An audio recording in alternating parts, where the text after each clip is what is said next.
a gente estudou a classificação quanto à natureza e agora a gente vai estudar a classificação quanto à procedência, né, que é uma classificação mais assim oriunda, né, do estudo do direito tributário. E aí na doutrina pertinente ao direito tributário tem essa divisão, né, em receita originária ou derivada. A originária também é conhecida como economia privada e a derivada é conhecida como economia pública. Então, a originária, ela decorre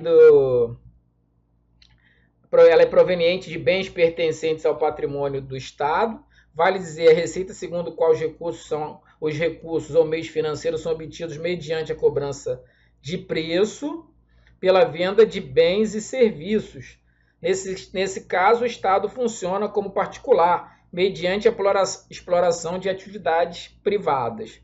E na derivada de economia pública, é a receita proveniente do exercício da competência ou do poder de tributar os rendimentos ao patrimônio da coletividade. É caracterizada pelo constrangimento legal de sua arrecadação. Então, o governo, né, ele tem o que a gente chama de poder de império. Então, ele pode exigir dos contribuintes impositivamente receitas, usando o seu poder, sua força, né, esse constrangimento legal para cobrar dos cidadãos receitas. Então, como é que a gente pode visualizar essa diferença? Que a receita originária de economia privada é a receita que a gente chama não impositiva.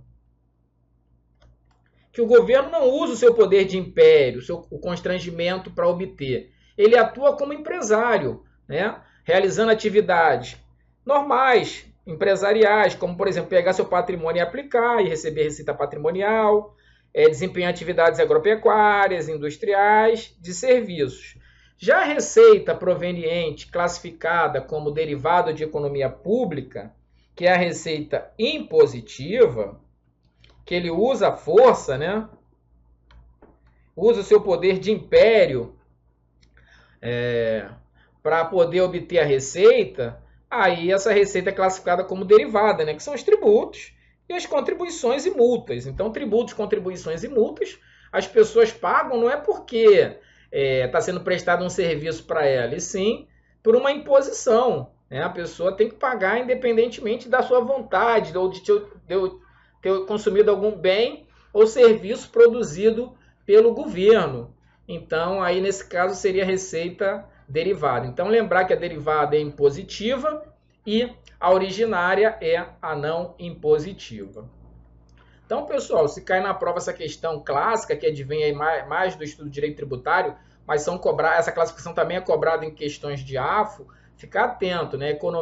A derivada é impositiva, deriva do poder de império, né? Arrecadação de tributos, ninguém paga tributo porque quer, né? Contribuições, ninguém paga contribuições porque quer, muito menos multa. Agora, quando o governo atua como empresário, né? Realizando atividades industriais, agropecuárias, serviços, ou até explorando o seu patrimônio, aplicando financeiramente seus recursos, alugando seus imóveis, né, concedendo direitos para exploração por terceiros e recebendo royalties, rendimentos por isso, ele tem ali receitas originárias que não decorrem desse poder de império. Então tem essa segregação, essa separação entre as receitas. Então lembrar, originária, não impositiva. Derivada, deriva do poder de império, impositiva. Perfeito? Bom, outro ponto importante para a gente visualizar, gente, na prática isso não tem assim praticamente nenhum tipo de uma informação que no dia a dia orçamentário não tem muito valor. Mas para fins de prova cai direto, né? Porque é uma pegadinha assim clássica de provas de AFO que a gente tem que ficar atento, né? Que na verdade é a questão do superávit do orçamento corrente. Então, a primeira coisa que vocês têm que de alguma forma lembrar é que o superávit do orçamento corrente, o SOC, conhecido como SOC, é diferente do superávit financeiro, tá, gente? Superávit financeiro a gente estudou em créditos adicionais, é fonte para abertura de créditos adicionais, que é a diferença entre ativo financeiro e passivo financeiro. Não tem nada a ver com SOC. Superávit do orçamento corrente é uma outra coisa. Então, o parágrafo 3º do artigo 11 fala que o superávit do orçamento corrente resultante dos balanceamentos dos totais das receitas e despesas correntes. Então, como esse é apurado o SOC? Então, a primeira coisa que a gente tem que lembrar é que o SOC é a diferença entre a receita corrente menos despesa corrente. Então, quando a receita corrente for maior do que a despesa corrente, né, a receita corrente for maior do que a despesa corrente, a gente tem o superávit do orçamento corrente, tá, gente? Então, isso que é o superávit do orçamento corrente. E o próprio parágrafo 3º fala que esse superávit, que é apurado na demonstração que se refere ao anexo 1, que é o balanço orçamentário, que isso é uma questão mais contábil, né? Não constituirá item de receita orçamentária. Gente, apesar do texto falar que não constituirá item de receita orçamentária, né, várias bancas falam, então, já que interpreta da seguinte maneira, apesar de eu não concordar. Mas é uma explicação mais complexa sobre isso, né? Melhor deixar quieto. O importante é para fins de prova agora. Se alguns autores falam que esse superávit do orçamento corrente é uma receita extra-orçamentária. Por quê? Porque eles interpretam que, como a lei fala que não constituirá item de receita orçamentária, então é uma receita extra-orçamentária. Então, se cair em prova que o superávit do orçamento corrente é uma receita extra-orçamentária, é para marcar, né? Então, assim, eu estou aqui para facilitar a vida de vocês, para que vocês não caiam nessa pegadinha. Só que o próprio artigo 11, no parágrafo 2º, ele discrimina quais são as receitas de capital, que a gente vem estudando aí. E no final ele fala que o superávit do orçamento corrente é uma receita de capital. Então, lembrar que o superávit do orçamento corrente, então essa é a principal pegadinha, porque apesar de ter esse nome, superávit do orçamento corrente, a lei 4.320 manda classificar isso como receita de capital. Então, é um item que a gente tem que estudar separadamente, né? Porque aqui tem várias pegadinhas. Então, primeiro, como é que é apurado o superávit do orçamento corrente? É a diferença entre a receita corrente e a despesa corrente. Segundo, é fonte para abertura de crédito adicional? Não. O que é fonte para abertura de crédito adicional é superávit financeiro. Foi o que eu coloquei aqui. É uma receita orçamentária? Aí, as bancas têm interpretado assim. O parágrafo 3º fala que não constituirá item de receita orçamentária. Então, é uma receita extra-orçamentária. Apesar de eu não concordar, como eu falei. E fala que é uma receita de capital. Isso a banca não pode negar, porque isso está literalmente no parágrafo 2º do artigo 11, que são receitas de capital. Superávit do orçamento corrente, né? O SOC. Então, é considerada uma receita de capital. Bom, vou tentar aqui mais ou menos explicar mais ou menos um detalhe, né? Então, aqui está a LOA, né? Só para a gente entender a LOA. A LOA não tem receita extra-orçamentária. Olha que interessante. Ela só tem receita orçamentária. Ela não tem receita extra-orçamentária. Então, ela tem a receita corrente e a receita de capital. Tem a despesa corrente e a despesa de capital. Beleza? Então, ela tem lá a receita corrente e receita de capital. Bom, e aí, gente, o que esse artigo mais ou menos ele interpreta? Se a receita corrente for maior do que a despesa corrente, a gente vai ter o SOC. SOC é o superávit do orçamento corrente.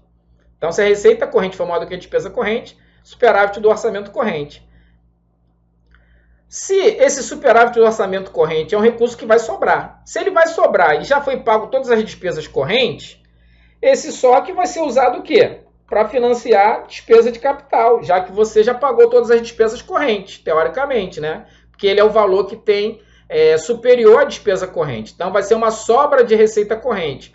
Como ele vai financiar, então, uma despesa de capital, a própria Lei 4.320 entendeu, então, que esse SOC seria uma receita de capital, porque ele vai financiar, na verdade, uma despesa de capital, porque ele é um valor acima das despesas correntes.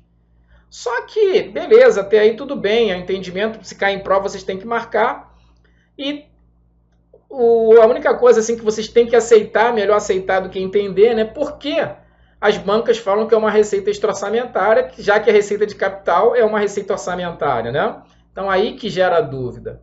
Então, esse aqui é o problema. Mas, para fins de prova, então, o que é importante fixar? Que a diferença entre a receita corrente e a despesa corrente é o SOC, não é fonte para abertura de crédito adicional. Até colocar aqui, tá, gente? Não é fonte para abertura de crédito adicional, tá? Não é fonte para abertura de crédito adicional. Isso vai cair em prova e muita gente vai confundir com superávit financeiro. Fica atento. É uma receita extra-orçamentária, por essa observação aqui, e é uma receita de capital. Perfeito? Agora, tem que aceitar, né? Porque receita de capital é uma receita orçamentária e aqui está dizendo em prova cai como receita extra-orçamentária. Perfeito? Mas aí é uma interpretação das bancas sobre o parágrafo. Bom, vamos trabalhar agora outra classificação importante, que é a classificação por identificador do resultado primário. Bom, essa classificação ela é utilizada obrigatoriamente pelo governo federal. Os estados e municípios também podem utilizar, tá? Só que não é obrigatoriamente, facultativamente. A classificação quanto à natureza ela é obrigatória para todos os entes. Então, quando a gente estudou a LDO, eu até expliquei que a LDO tem que trazer lá as metas fiscais. Tá? Então, ela tem que trazer as metas fiscais. E, entre as metas fiscais, está lá o resultado primário. Então, uma das metas fiscais que tem que ser apurada, e eu até falo a mais importante, é exatamente esse resultado primário. O que tecnicamente representa esse resultado primário? É um esforço, né? Uma economia de recursos que o governo faz para reduzir seu endividamento. Então, quando ele tem um superávit primário, quer dizer que ele economizou recursos, né? Fez um esforço fiscal para sobrar recursos para reduzir o seu endividamento. Então, isso que é o resultado primário, a importância do resultado primário, porque a gente sabe que o Brasil, né, quase que todos os entes possuem endividamento muito alto, então o resultado primário ele é fundamental para reduzir esse endividamento. Então, esse esforço para reduzir o endividamento, ele é chamado de resultado primário. E como é calculado o resultado primário? Ele é a diferença, né, entre a receita chamada primária menos a despesa chamada de primária. Então, o governo tem que pegar lá suas receitas e conseguir, por exemplo, identificar o que é receita primária, né? Para calcular o resultado primário. Então, ele tem que pegar e identificar o que é receita primária. Então, vamos lá para a gente entender essa classificação, então, que basicamente ela tem como objetivo segregar as receitas em primária ou não primária, exatamente para dar possibilidade de apuração desse resultado primário, que a gente está visualizando aí na tela. Então, as receitas do governo federal podem ser divididas entre primárias e financeiras, né? Só para lembrar que as financeiras são as consideradas não primárias.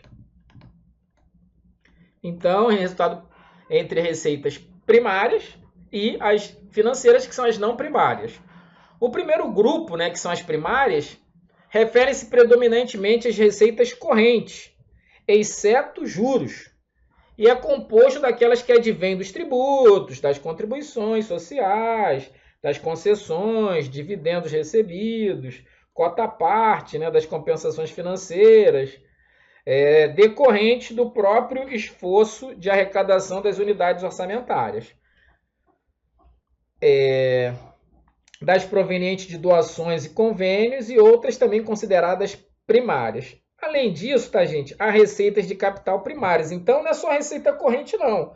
Também temos aí as receitas de capital primárias, que são aquelas decorrentes de alienação de bens e transferências de capital. Então, tá, gente, só para a gente fazer aqui um resuminho, né, dessa questão aí das receitas primárias, a gente pode falar assim de forma bem resumida, tá, gente? O entendimento disso é um pouquinho complexo, mas para fim de prova a gente pode tentar resumir dessa forma, né? Que as receitas primárias, né, são as não financeiras, tá?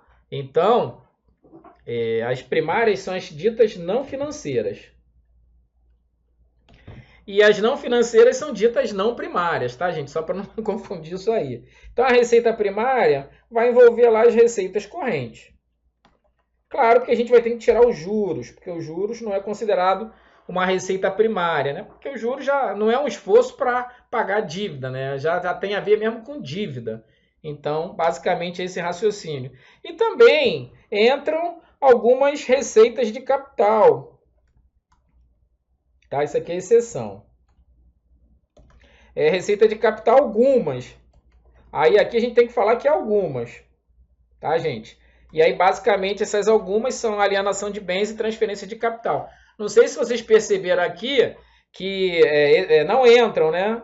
Exceção, não entram aqui. Por exemplo, as decorrentes de operações de crédito, não entra, né? Não é considerado receita primária, e também as decorrentes de amortização de empréstimos.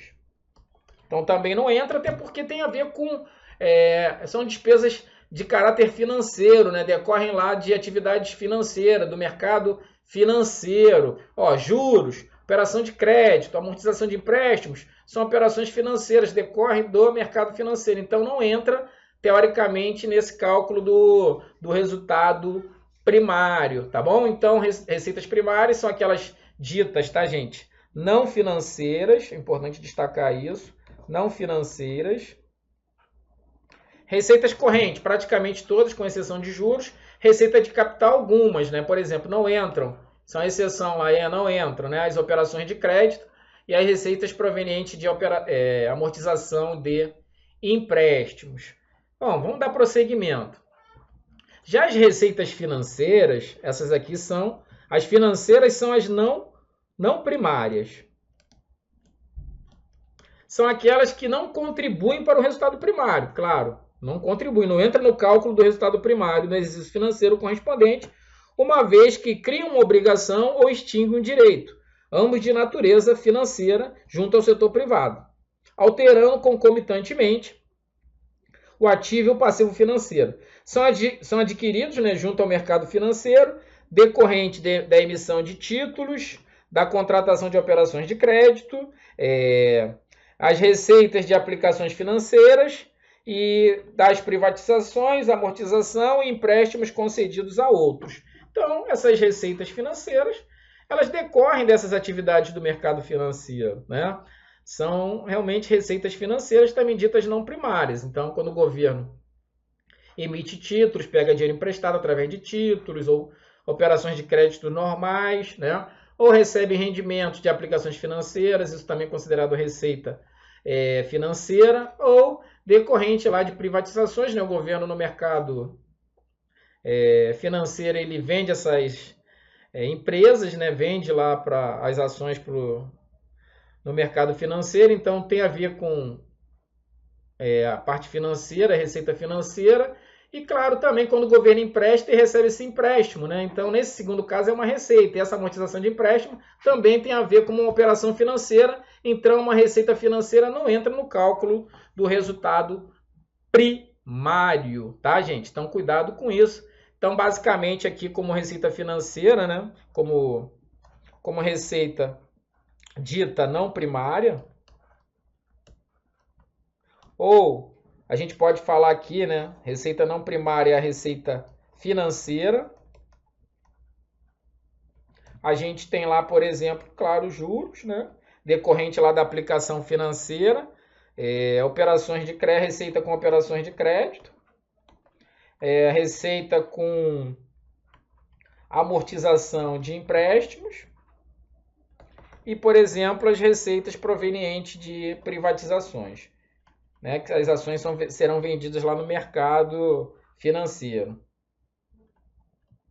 Então, essas receitas, elas são ditas não primárias ou receita financeira, tá bom? Então, cuidado com esse detalhe importante dessa classificação. Caindo em prova é um tema mais complexo, mas que a gente tem que entender, ok? Então, ficar bem atento a isso, perfeito? Então, gente, só para a gente fazer aqui um resuminho, a receita em relação a essa classificação, né, quanto ao resultado primário, né, que é aquele resultado que fica lá nas metas fiscais, que na verdade representa um esforço que o governo faz para poder reduzir seu endividamento, né? Então é a diferença entre a receita primária e a despesa primária. Agora, o que é receita primária, né? Então é isso que a gente precisa saber. Primeira coisa que tem que lembrar na hora da prova é aquela não financeira, que não advém lá de operações do mercado financeiro. Então, basicamente, as receitas correntes, com exceção dos juros, nesses juros sob aplicação financeira. No caso das receitas de capital, até alienação de bens entra, transferência de capital entra, mas, por exemplo, a operação de crédito não entra porque é uma operação financeira, a amortização de empréstimos não entra porque é uma operação financeira, a questão das privatizações não entram também, né? E, claro, os juros também não entrariam. Então, são essas informações que a gente tem que agregar para conseguir saber o que é uma receita primária e o que é uma receita não primária. Então, a receita primária é a não financeira, e a receita não primária é a financeira. Cuidado com essa pegadinha, né, com esse jogo de palavras. Bom, pessoal, vamos lá para mais um ponto, né, importante, é uma classificação importante, que ela vale tanto para as receitas quanto para as despesas. Então, a gente vai estudar agora aqui do ponto da ótica, né, das receitas, que é a classificação por fonte e destinação de recursos. Então, olha só, possui a finalidade precípua de identificar o destino dos recursos arrecadados. Em linhas gerais, pode-se dizer que há destinações vinculadas e não vinculadas. Então, essa classificação ela busca identificar o destino dos recursos arrecadados com o objetivo de identificar, né, se aquela receita ela é vinculada ou ela é não vinculada.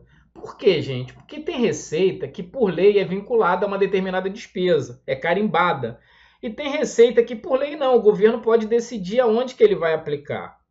Então, tem essa segregação. E essa classificação, ela busca exatamente identificar esses recursos que são vinculados e separar dos recursos não vinculados, que são os recursos que podem ser aplicados em qualquer despesa, porque não tem uma vinculação estabelecida por lei.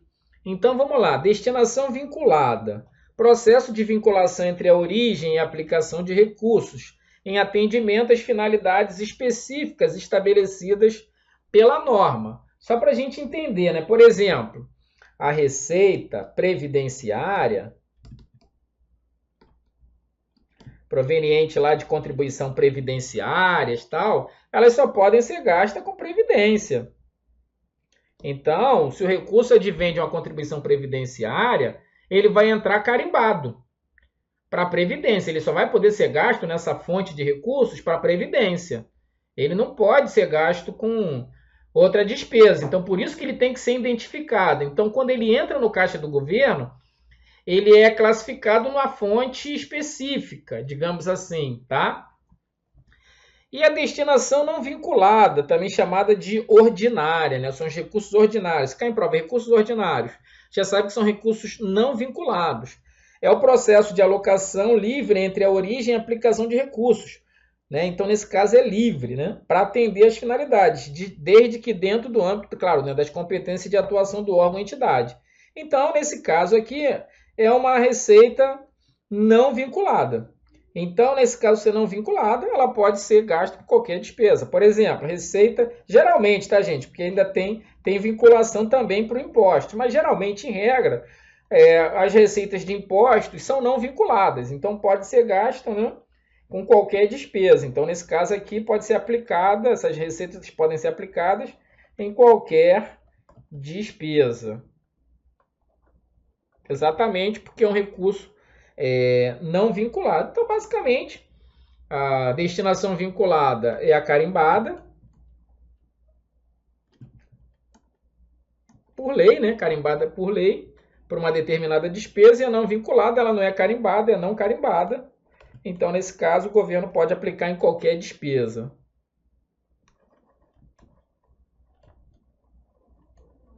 Ok? Então, funciona dessa forma. Tem que ficar bem atento a esse detalhe.